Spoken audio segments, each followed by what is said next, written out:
La vicenda dell'artigiano che ha sparato al direttore della banca di Campodarsego rimbalza anche nella Marca, un imprenditore che non aveva mai riconosciuto lo Stato italiano e che prima di uscire di casa con la pistola aveva scritto su Facebook: «È ora, armatevi e seguitemi e siate spietati».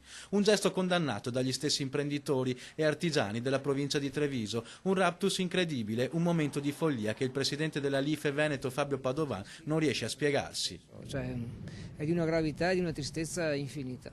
Una violenza, quella di negozianti e imprenditori, che negli ultimi anni di crisi si era rivolta contro se stessi, con un numero elevato di suicidi nel Veneto. C'è un'esasperazione ormai che ha superato il limite, cioè lo Stato deve capire che, doveva capirlo già dai primi casi di suicidio, che la situazione è diventata esplosiva. Ma ora la violenza si è rivolta verso gli altri, gli stessi interlocutori, siano essi le banche o Equitalia, spesso visti come nemici. Sangue chiama sangue, questo è il grave della faccenda, ma è anche il sangue dei primi imprenditori che doveva essere in qualche maniera tenuto presente. E le difficoltà degli imprenditori nella Marca continuano, come spiega questo artigiano edile da tempo in ginocchio a causa dei debiti.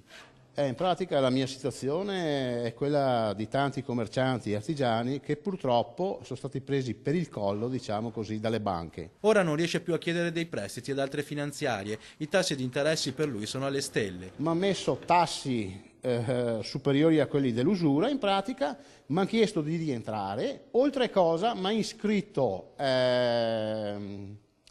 iscritto in pratica come cattivo pagatore. In questo momento in pratica io non posso nemmeno andare in nessuna finanziaria, perché se io andassi in una finanziaria avrei diciamo un tasso, documenti qui alla mano, dell'8%. Una storia come tante nel mondo dell'imprenditoria, e il malcontento profondo e diffuso continua ad attanagliare gli artigiani.